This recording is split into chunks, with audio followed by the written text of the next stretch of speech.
The best of money matters. Right Business.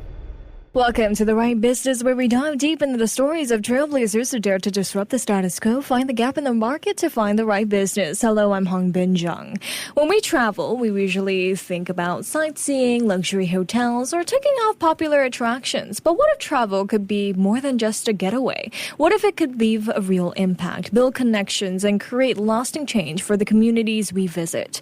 This is exactly what IPC Group Singapore does. They have been designing community-based travel experiences that go beyond traditional tourism, whether it's school trips, corporate programs, or volunteering projects that support education, wildlife, or infrastructure. Their programs are carefully crafted to create real-world benefits. They're also guided by principles of sustainability and the United Nations Sustainable Development Goals, which ensures that travel experiences are authentic, ethically responsible, and mutually beneficial for travelers and host communities alike. And to share more about this, we're joined now by Raj Kumar, Managing Director of IPC Group Singapore. Raj, welcome to the show. Thank you, Hong Bin, for inviting me today. Thank you so much for joining us. Well, Raj, the story of IPC Group Singapore is rooted in solving problems that traditional travel agencies here in Singapore weren't addressing. So what exactly was the gap that IPC Group noticed in the market that you guys decided to, have this community-based travel, and it was the way to step into this industry? So, interestingly, we started our company about 27 years ago. We started like anybody else, the traditional travel agents that run for leisure holidays. But then as we went on, we realized it has to be purpose-driven. And there has to be a social impact. There was a lot of instances that we saw there was a need where the livelihood of the lower-end community needs to be improved. And we were traveling and we thought we could do it. So we put our best foot forward in making this happen. Most travel agencies focus on leisure, luxury, convenience, but younger generations like Gen Z, they typically are looking for something different, right? How are Gen Z and younger travelers different from previous generations, you think? So, in fact, moving this topic, we are one of the travel agencies that do research-based studies. Very unusual of a travel agency, right? But we realize over the years there is a shift in the consumer's preference. The Gen Z or the millennials, they are veering towards sustainability as their main focus. So in line with the interests of our audience, right, we make holidays like beyond sightseeing. We create holiday experience beyond sightseeing. We make our audience participate in local communities' activities. We make them involved in a day-to-day local experience. That's engagement with the residents. It resonates to the interests of the local communities and also to our younger generations, the millennials. Okay. So do you see a lot of younger generations kind of picking up on those from your travel agency? To be honest, the response has been overwhelming. The young generations are very much interested, not in seeing, but creating a change. Okay. So they're coming forward, and word of mouth has been the main reason why we are here today. We picked up along the way, understanding the need, because one of our core business is also working with the schools. From there, we understand the need, and we researched, and we feel that this could be having a lasting impact, not only going on holiday, but also creating a change, a tangible change in the beneficiaries' lives. That's very nice to hear. Usually traditional travel agencies, they stick to their own traditions, right? Stick to the norm. But you guys are doing this research and also catering to the next generations. That's really nice. You've created IPC Group Singapore. You guys have designed trips that create real-world impact for the communities being visited, as you've mentioned there. So how do you ensure that these experiences are meaningful rather than just tourist visits? Okay, this is very interesting. Our programs are meant to collaborate with the local communities because one of the SDGs' main goals, the SDGs 17 in particular, is to foster a partnership. So we foster partnership as much as we can. And then participants learn about empathy and appreciation, which is important, In the context of Singapore, I think appreciating what our government has said for them, what the parents have said for them, what the schools have said for them, means, I think the way to better understand this is when you travel, you appreciate things better. And I think empathetical skills is of utmost importance in today's context, which helps them to be a better human being. That's how we move things forward. We also think about tangible community contributions. Actually, our core focus is to use tourism as a catalyst in helping the community. So these are the areas that we do. And interestingly, I also want to share something very interesting. Tourism is quite volatile, as you know. Yep. And during COVID, we can be impacted by, no flights traveling. And it could have an impact not only on the tourism, but also the community-based, the shareholders. Right? So what we do, can you believe that we invented virtual reality travel? Oh, virtually real? Yeah. Okay. So virtual reality travel, instead of them traveling to the destination, we bring the destination back into their home. And it is as close as where they can get to. So the tourism is not being impacted. At the same time, there's a constant flow of financial income.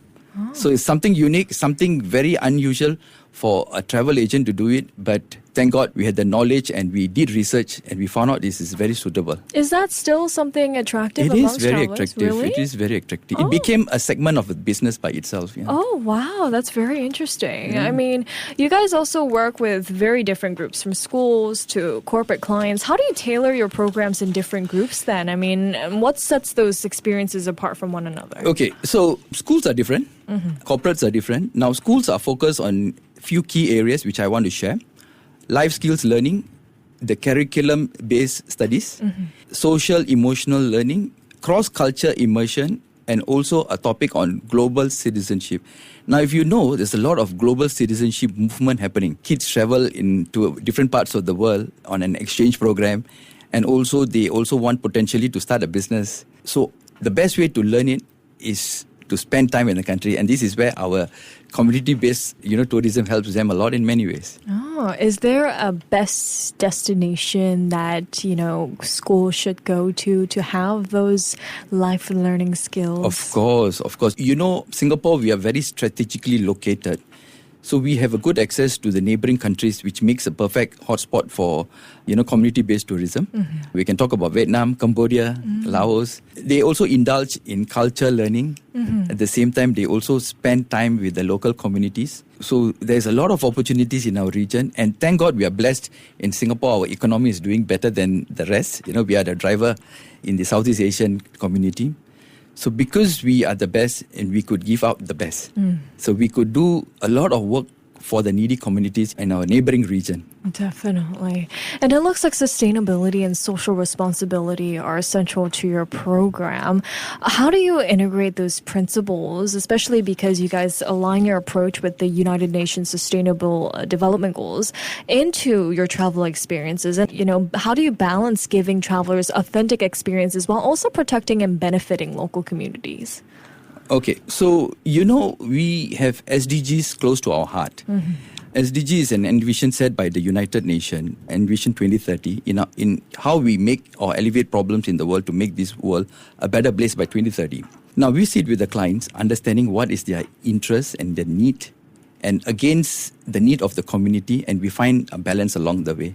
It is not a tedious process, but it's a process that will have interests of both parties working together. Interesting. So what are some of the examples of projects where travelers have actively contributed to tangible improvements, such as, supporting local schools, building infrastructure, or even aiding wildlife conservation? So this is a very interesting question. If I were to answer you, it will go on and on. So to make it short, we have proudly built toilets in villages in India.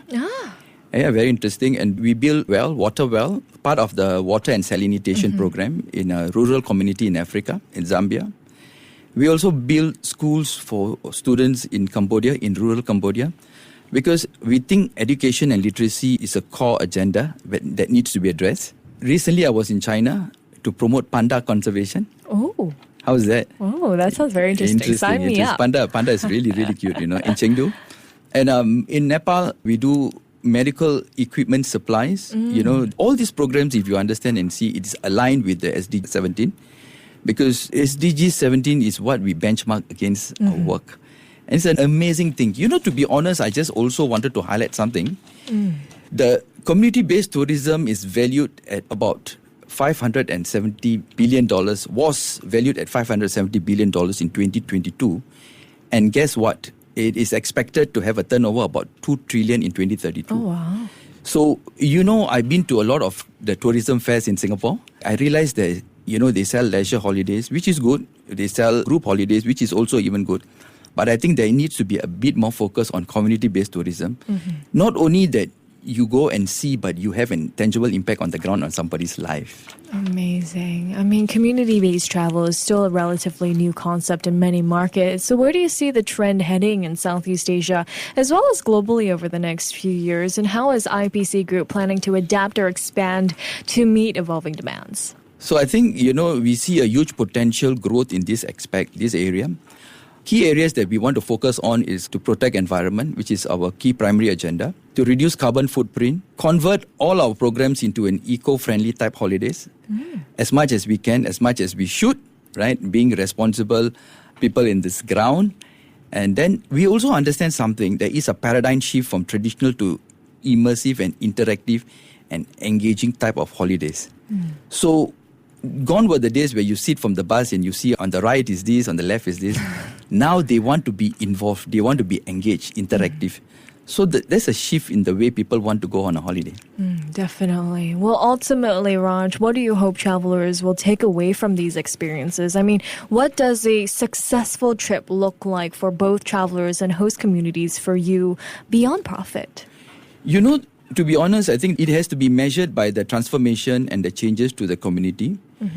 For me, a successful trip means not about just seeing, but bringing about a change, a tangible change on the ground, which have a lasting impact, which will benefit not only the travelers, it impacts the both ways, the givers and the takers. So this is something that is close to my heart, and I'm currently going to be the president-elect with the Rotary Club of Singapore. So, somebody who has a responsible role, and I want to see how I could embed these good thoughts into everybody's mind to do a good work and see how we can make this world a better place, a more responsible one. Amazing. Looking forward to it. Well, thank you so much, Raj, for joining me today. Thank you so much. Have a good day. See you then. Bye-bye. That was Raj Kumar, Managing Director of IPC Group Singapore. This has been The Right Business with me, Hung Bin Jung. To listen to more great interviews, download our podcasts at audio.sg or download the audio app. That's AWEDIO, audio at the App Store and Google Play.